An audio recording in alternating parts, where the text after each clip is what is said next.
Again, welcome to the Cancer Coalition's Breast Cancer Task Force educational series on breast cancer.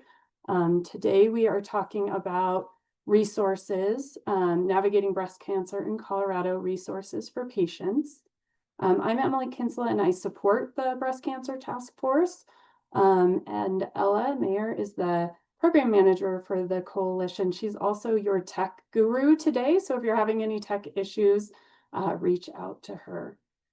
So I'm going to go ahead and share my screen. Okay, so Breast Cancer Task Force webinar, as I said. So the Breast Cancer Task Force is part of the Colorado Cancer Coalition. Our mission is to reduce the impact of breast cancer for Coloradans through risk reduction, early detection, access to personalized cancer care, and comprehensive survivorship support regardless of social determinants of health, geography, or personal community identity. The Breast Cancer Task Force is a statewide group of professionals, organizations, and community members working together to support breast cancer-related efforts across Colorado. The task force provides a space to share resources, collaborate on projects, and highlight current work in the field. The Breast Cancer Task Force helps connect individuals and organizations involved in breast cancer prevention, care, and survivorship. With members representing a wide range of expertise and backgrounds, the group collaborates to create shared impact. Our first speaker today is going to talk about the Breast and Cervical Cancer Program, or BCCP. Her name is Jessica Werner, and she serves as a policy specialist with the Colorado Department of Healthcare Policy and Financing. She supports the development and implementation of health policies that expand access to care and improve health outcomes for Coloradans enrolled in Health First Colorado, which is Colorado's Medicaid program. In her role, Jessica oversees the Breast and Cervical Cancer Program, or BCCP. Jessica? Thank you, Emily, and thank you for having me today. Like Emily mentioned, my name is Jessica Werner, and I am a policy specialist at the Department of Healthcare Policy and Financing. And part of my role there involves working in the Breast and Cervical Cancer Program. And today I am here to provide an overview of the Breast and Cervical Cancer Program, explain qualification criteria, and outline the enrollment process for individuals to apply. Next slide, please. Our mission at the Department of Healthcare Policy and Financing is improving healthcare equity, access, and outcomes for the people we serve while saving Coloradans money on healthcare and driving value for Colorado. Next slide, please. Breast and Cervical Cancer Program Overview, and I may refer to the program as BCCP, the acronym, throughout the presentation as well. The Breast and Cervical Cancer Program is a treatment program for eligible individuals who have been diagnosed with breast or cervical cancer or eligible precancerous conditions that may lead to cancer if not treated. It is administered by the Colorado Department of Healthcare Policy and Financing. Individuals enrolled in Health First Colorado Breast and Cervical Cancer Program are eligible for all Health First Colorado services and benefits. Next slide, please. Who qualifies for the Breast and Cervical Cancer Program? Patients who have been diagnosed with breast or cervical cancer or have a breast or cervical cancer condition that may lead to cancer if not treated, are a resident of Colorado, are between 40 and 64 years old for breast cancer, have an income less than the 250% of the federal poverty level. For example, for a family size of 2, that would be up to $4,407 per month, or a family size of 4, up to $6,698 per month. The family size of the family unit is supported by the total gross household income. The individual does not have credible coverage. The individual does not have health insurance, or that insurance does not cover breast or cervical cancer treatment. And the patient is a U.S. citizen or qualified non-citizen. Next slide, please. Next, I will outline the steps for patients to enroll in the breast and cervical cancer program.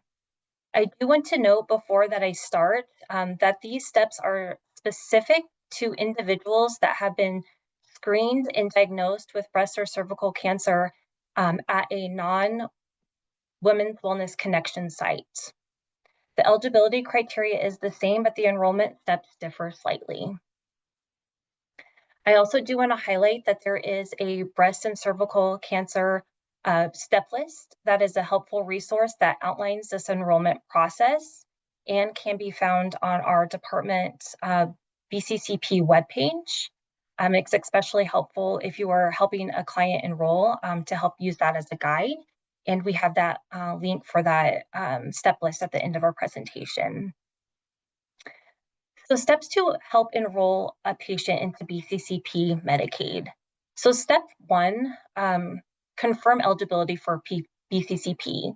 Screen the patient for the eligibility for the BCCP, including the qualifications that we outlined on the previous slide, age, income, citizenship, or immigration status, and health insurance coverage. This helps ensure that the patient is more likely to be eligible for BCCP Medicaid. Next slide, please. Determine whether the diagnosis is eligible for BCCP. There is a list of eligible diagnoses for enrollment in the Health First Colorado BCCP program. If the pathology report indicates a diagnosis that's not on this list, please contact us at our shared BCCP mailbox, which is that hcpf_bccp@state.co.us for any questions or before deciding not to proceed because the diagnosis is not on that list.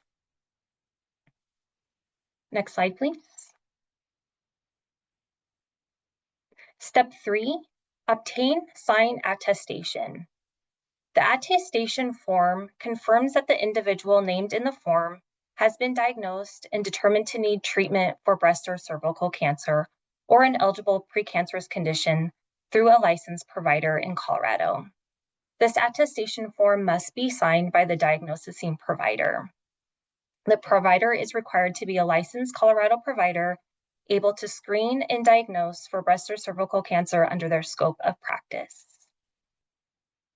Next slide, please. Step 4, obtain approval for presumptive eligibility, or PE. The patient signs and completes the presumptive eligibility form. The provider calls the presumptive eligibility hotline number, which is listed on this slide, to get a presumptive eligibility number for the patient. The provider must call on behalf of the patient to obtain this presumptive eligibility number. Presumptive eligibility, or PE, for BCCP means temporary eligibility for benefits that begins on the patient's date of diagnosis.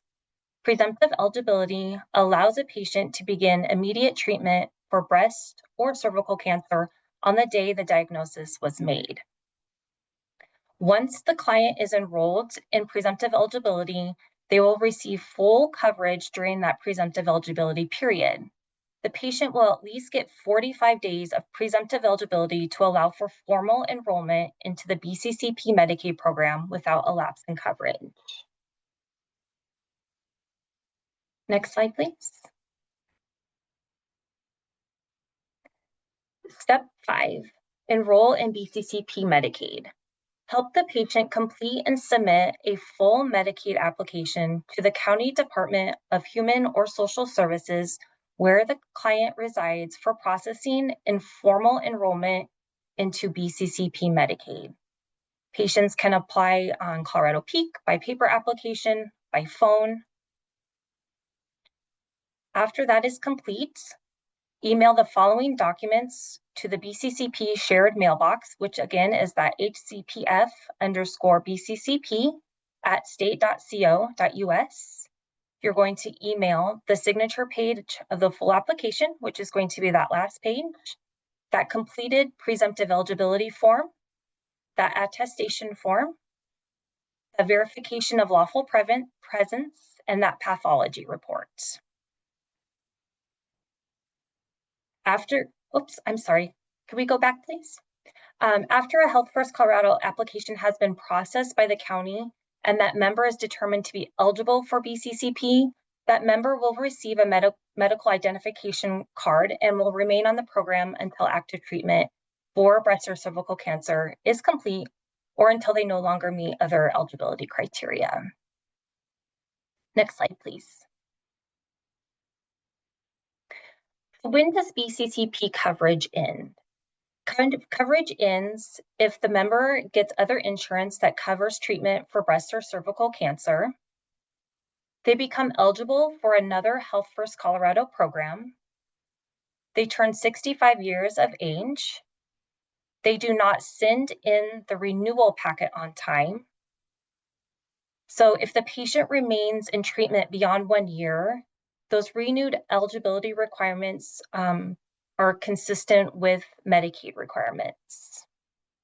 They refuse treatment or do not start treatment within the first 3 months in the program, or they have completed active treatment and are no longer in need of treatment for breast or cervical cancer or a qualified precancerous condition. Next slide, please. The department's breast and cervical cancer webpage provides information on the program, including qualifications and the application process.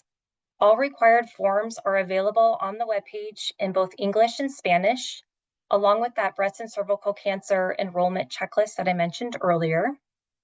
Along the way, if you have any questions about the breast or cervical cancer program or the process, any questions can be directed to the shared BCCP mailbox, which again is at hcpf_BCCP@state.co.us. Next slide, please. And so that concludes the end of my presentation today. I thank you for your time. Does anybody have questions for Jessica?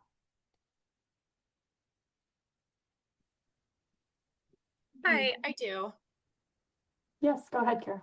I recently I'm new to CPED as a RN case manager with Arapahoe County. And so I just had my first experience recently trying to apply a patient to BCCP.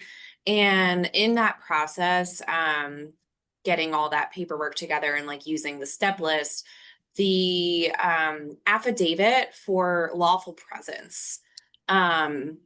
You mentioned today that they either need to be a citizen or a permanent resident, but that affidavit has a third selection choice for affirming lawful presence. And so I went through this whole process and got to the step of calling the PE hotline, and they were ultimately denied because the patient was not a citizen or a permanent resident. So I'm wondering if that affidavit needs to be amended to just have 2 options instead of 3, or if I could just have clarification on what lawful presence actually means.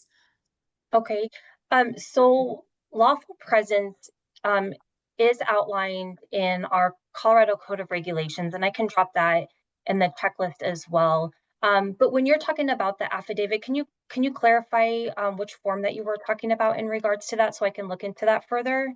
Yeah, I think I have it bookmarked here. And if I do, I can put that link in the chat here. That would be helpful, so I could take that back and look into that further for us. Definitely. Because so is it just to clarify, it is just those 2 options. They either need to just be a citizen or a permanent resident. There's no really other option for those who fall outside of those requirements.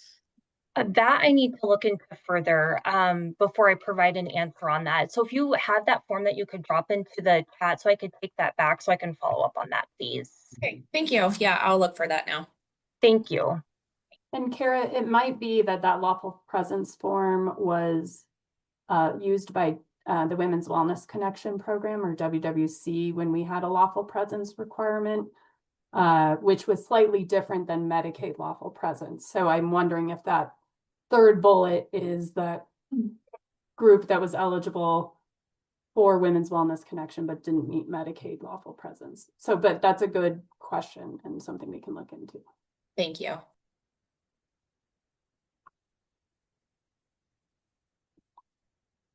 There's a question in the chat, Jessica, for you. Okay. Can you read that, or do you need me to read it to you? I think I can read it. Give me just a second here. Can you read it out loud? I don't know, so that it records. Yeah.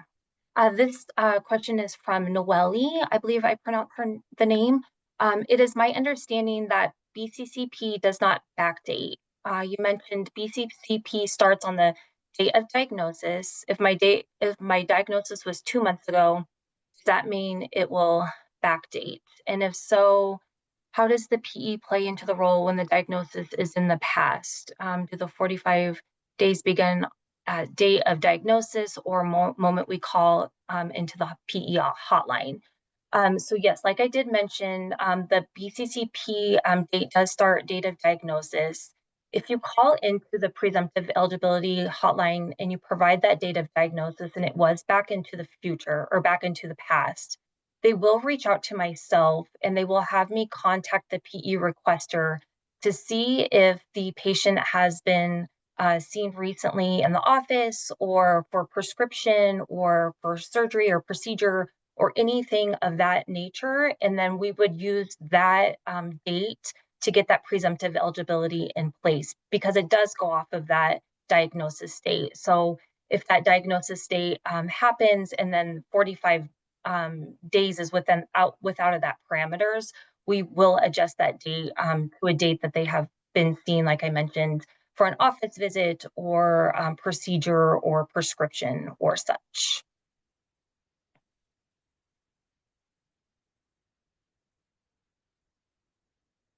Any other questions? I was just gonna click on this link to show you all, hopefully this pulls up. Oh. This is the web page that Jessica was mentioning, and it actually comes up if you Google BCCP Medicaid. And then these are the forms she was talking about. So just wanted to, and has this information she went over as well. Looks like Kara's put those lawful presence forms in the chat for you, Jessica. Great. Thank you, Kara, for placing those. I will download those and take those back. Looks like there's another question. Okay. Looks like this one is a follow-up from Noelle. The county sometimes turn my BCCP into a LTC app. What is the best way to approach the situation? How can we get this back to a BCCP app? Yes, long-term care. Okay.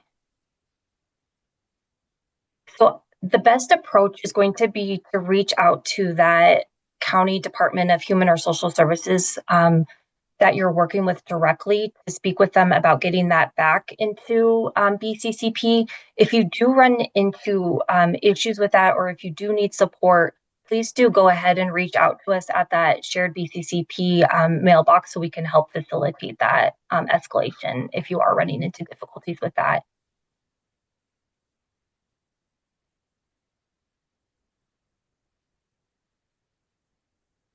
Okay. Thank you, Jessica. Thank you.